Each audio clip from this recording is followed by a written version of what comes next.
usted le estaba haciendo unas preguntas secretísimas del corazón del Estado, del corazón de la economía.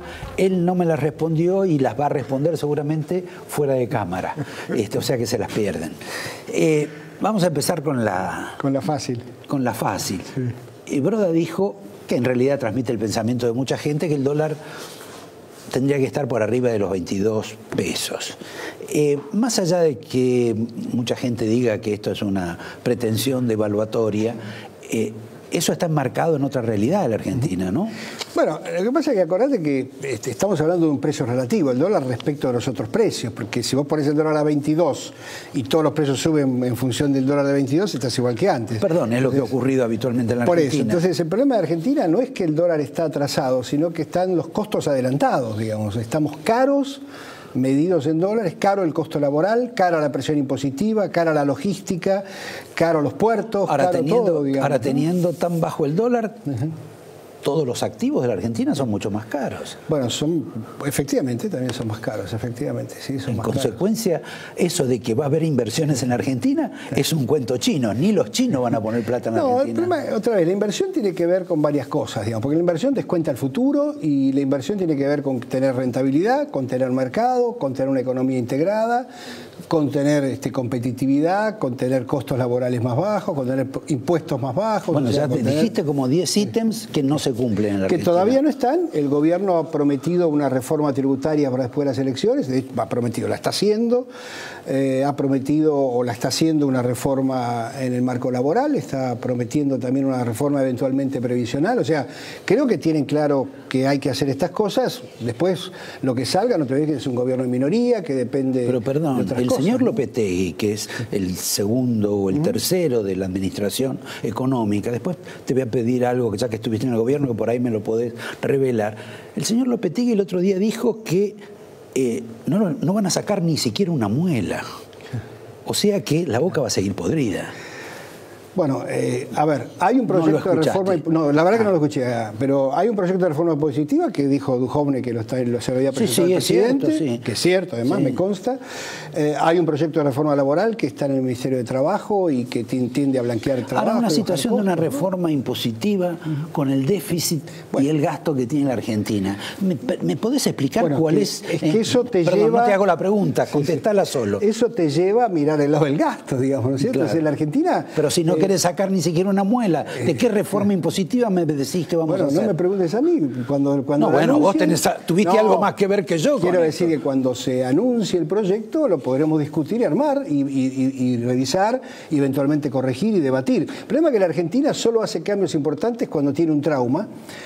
Esta vez no lo hemos tenido explícitamente, tenemos un flor de trauma, porque la Argentina no crece, bueno, tenemos 30% de pobreza. Bueno, ahora estamos creciendo, habla a favor. Sí, ahora sí, está creciendo, hay un poco más de actividad económica. Pero digo, sin trauma es difícil hacer cambios profundos. La Argentina tuvo cambios de régimen cuando tuvo el trauma de la guerra de Malvinas y Alfonsín hizo el cambio de régimen político, cuando tuvo el trauma de la hiperinflación y la destrucción de las empresas públicas y pudo hacer la reforma de régimen que hizo Menem, y cuando tuvo el trauma de la convertibilidad y pudo hacer la reforma, digamos, más allá que nos guste o no, dual de Kirchner. Ahora vos fíjate que los tres, Alfonsín, Menem y Duhalde y Kirchner, o digamos Kirchner, porque fue la continuidad de Duhalde, solo consolidaron su reforma 2 años después. O sea, Alfonsín necesitó, después del Austral, ganar una elección y consolidar su reforma política.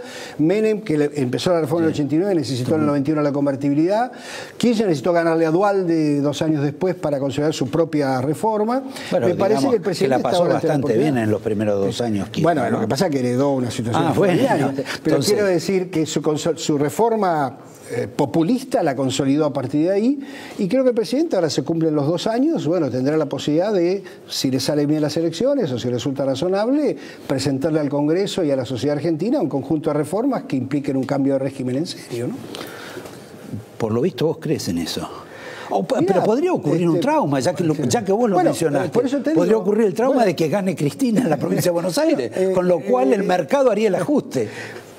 Otra vez, perdón, esa frase no me pertenece. Tampoco es del compañero Monteverde. Lo que digo es, la sociedad argentina acompaña reformas que espero que estén bien hechas para evitar tener que pasar por un trauma para hacerlas, o efectivamente tendremos algún trauma y las haremos, ¿no? Dentro de ese esquema... Al final del día tenés que ser optimista en ese contexto. Sí, yo todas las noches me acuesto optimista, por eso no duermo. Dentro de ese esquema de reformas, hubo hace poco una declaración de Paolo Roca diciendo que, bueno, que en realidad temía, le preocupaba, consideraba desestabilizante la importación indiscriminada. Cuando él dice eso, ¿se refiere al actual proceso de importación o al proceso de importación indiscriminado que él piensa que va a venir después de las elecciones? No sé, supongo que se refiere primero, me imagino, a su propio sector, porque hay capacidad excedente y liquidación de stocks o dumping o como se llame de parte de China y de algún otro país. Y después sospecho que debe estar imaginando algo, porque esta es una de las economías más cerradas del mundo. En Argentina no hay importación indiscriminada, hay alguna importación en algún sector un poco más fuerte que en otros, pero yo les recuerdo a los televidentes que hay algo que perdemos de vista. A los televidentes de este programa. De este programa, por supuesto. Claro. No hay protección contra el resto del mundo. Porque estamos protegidos con relación a los otros programas. Claro, por eso. Cuando vos protegés un sector, estás desprotegiendo a los otros. O sea, la protección es algo interno. O sea, vos protegés a uno en contra de otros. Es una sábana corta. No hay protección contra el resto del mundo. Cuando te aislás del resto del mundo, te pasa lo de Argentina. No creces, no podés importar. Ahora están creciendo las importaciones porque efectivamente la economía está creciendo. Cuando la economía crece, importás más. Lo único malo de este marco de importaciones es que el ajuste es privado y no público, digamos, ¿no? O sea, claro, estamos basándole recursos más al sector público que al sector privado, que es el sector más ineficiente, por definición, en términos productivos, y por lo tanto la economía tiene un techo de crecimiento muy bajo. Ese es un problema. A propósito de lo que estás diciendo vos con las importaciones y considerando que uno tiene una visión primaria de la economía, uno cuando lee importación y exportación lo que dice... se supone que es el panadero, ¿no? Vendo y compro. No me da cuando compro más de lo que vendo. Hoy estamos comprando mucho más. Es que justamente esa es la cuestión. Cuando un país tiene déficit de cuenta corriente, que es lo que estás diciendo en términos más técnicos, y que salió hoy en los diarios. Sí, es porque consume o invierte más de lo que produce. Y el resto lo tiene que importar. Ahora, cuando vos abrís, como el sector público argentino tiene déficit fiscal, que es mayor al déficit comercial, eso significa que el que está consumiendo y invirtiendo menos de lo que produce, consumiendo y invirtiendo menos de lo que produce es el sector privado, es lo que te decía recién. Exacto. Entonces, ese déficit comercial lo genera el déficit fiscal del sector público, que es el peor de los déficits comerciales, porque vos podés tener un buen déficit comercial, como el colesterol bueno y el malo. Claro. Podés tener buen déficit comercial cuando vos importás bienes de capital. Equipo, cosa que no haces ahora tampoco. Hoy, ¿qué sé más lo de consumo de capital? Hay algo de capital, pero más capital, etcétera. Y que lo hace el sector privado para producir. Ahora, cuando lo hace el sector público, siempre es privado, porque el consumo es privado, para gastar y consumir, tenés un problema, ¿no? Volviendo a lo que ocurrió la semana pasada y esa especie de salto, de corridita que hubo con el dólar, me parece que no prevista, pero que ahora van a decir que estuvo muy bien porque aprovechamos para, en fin, esa chambonada. Yo voy a decir una maldad, la única maldad que voy a decir a lo largo del programa, me prometo a mí mismo tratar de decir la única maldad que... Vamos a ver si vos lo lográs, es otra cosa. El dólar en Argentina lo controla el gobierno. Absolutamente. ¿Por qué? Porque no es lo que dice Sturzenegger. Sturzenegger no, dije el gobierno, no dije el Banco Central. No, pero él dice que es al revés. No, espera. Dejar de lado al pobre Federico. Te dije, el dólar en Argentina lo controla el gobierno. ¿Por qué? Porque el gobierno se endeuda en dólares para pagar déficit en pesos. Y el que ofrece dólares en el mercado es el gobierno. Cuando el gobierno ofrece más dólares, el tipo de cambio se viene para abajo porque hay sobreoferta. Cuando el gobierno, Secretaría de Finanzas, digamos, pero quiero personalizar porque no es una persona, es el gobierno, retiene los dólares o no los genera, no los vende, el dólar no baja tanto. Entonces, si el dólar subió estos días fue porque el gobierno no vendió dólares, que es el que controla el tipo de cambio. Bueno, porque no interviene en los mercados. Pero no interviene el Banco Central, pero te estoy diciendo, el gobierno no vendió los dólares y los exportadores o los proveedores de software, los que tienen que exportar, dijeron, mira, este precio está muy barato, no vendo. Cuando empezó a vender el gobierno o cuando empezaron a vender los exportadores, se volvió a calmar. O los amigos del gobierno. ¿Cómo? O los amigos, o quien fuere. El tema central. Ahora, entonces, ¿para qué vivimos con la ficción esa del Banco Central, de que nosotros no nos metemos? Si después tenés que llamar por teléfono a Juancito para que... El Banco Central creo que no se mete y trata de respetar de alguna manera su política de tasa de interés y de meta de inflación. Pero otra vez, cuando vos tenés, voy a decir un número bajo, 7 puntos de déficit fiscal financiado externamente con dólares, y tenés que cambiar precios relativos, y tenés que subir tarifas, etcétera, etcétera, tener meta de inflación y manejarlo con la tasa de interés es insuficiente. Claro, pero la semana pasada, antes de que ocurriera lo que ocurrió, uno tenía la sensación de que la tasa de inflación no iba a ser del 15, como había dicho el Banco Central, pero que podía arañar el 20 o estaría por ahí. Ahora, de pronto, con el episodio ese, digamos, no previsto, lo que uno sabe es, no sé si va a subir la inflación, lo que estoy seguro es que no va a bajar, y con lo cual estamos alimentando una nueva tasa superior a la que imaginábamos para este mes, que va a ser conocida el mes próximo. Sí, lo que pasa es que Argentina hoy tiene una tasa de inflación promedio del 1 y pico % mensual. Cuando tenés la oleada... Bueno, 1 y pico. Sí. No es lo mismo 1,8. Bueno, digamos 1,4 para poner un número. Sí. Cuando tenés las oleadas de aumento de tarifa o de aumentos de algunos otros bienes estacionales, turismo, vacaciones, colegios, salud, lo que fuere, te llega casi al 2.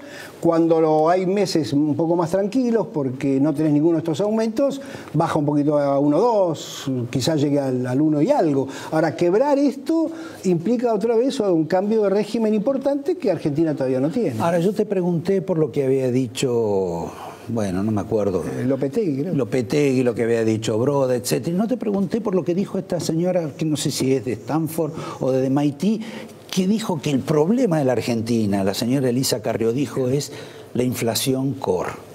Ah, la pelota. La inflación núcleo. Que esa es la que es inflexible, esa es el demonio que nos persigue. Y la verdad es que no tuve tiempo de consultar ni googlearlo. Te pido a vos que me expliques y a nosotros. A ver, ¿qué es la inflación core que no va? Tres componentes de la inflación, ¿no? La mala. Llamamos inflación, los precios regulados, o sea, aquello que el Estado decide que suban o que bajen, en algún momento, la electricidad, el gas, la nafta, o los servicios de salud o los servicios de educación privada.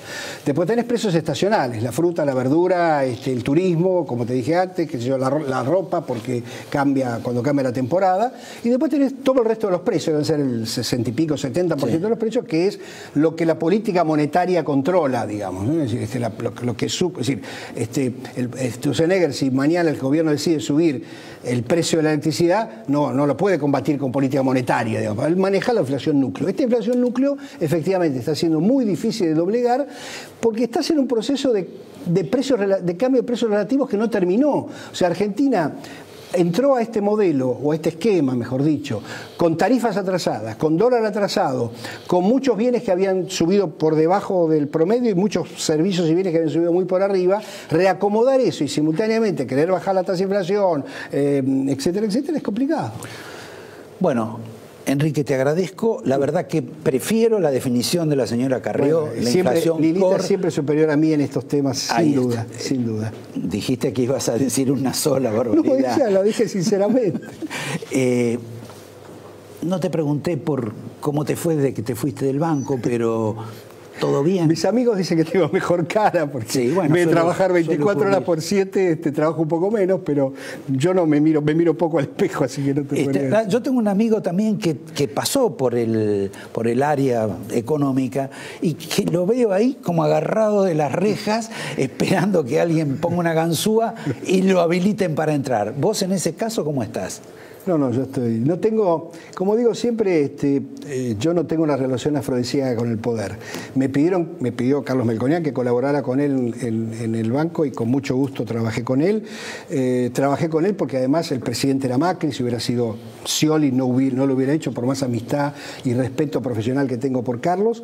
Pero la verdad que me interesan hacer cosas, no tengo una relación con el poder que me me genere ningún tipo de sex appeal. Bueno, bienvenido a bordo, por lo menos a la mesa esta de economistas profesionales, No, periodistas, gracias etcétera. por la invitación. No te di el tengo un angelito. libro para regalarte. Sí. O para regalar a los oyentes, a los televidentes, mucha radio. Sí, tengo no importa. Startup Nation, que es la historia del cómo Israel, combinando capital humano, inteligencia nada más, y un poco de capital de mercado, logró hacer un salto tecnológico extraordinario, digamos, ¿no? Bueno, una experiencia a observar y al que escriba se va a beneficiar con ese conocimiento. Gracias Enrique, los Gracias invito a a vos. ustedes a conversar ahora con este señor que de tanto hablar de Cristina y de reírse de Cristina, para mí que se enamoró de Cristina. Se llama Carlos Raimundo Roberts y la verdad que nos hemos solazado durante toda la década ganada con gran parte de sus notas. En un minuto nomás para conocer sus impresiones. Chao, gracias. No, gracias.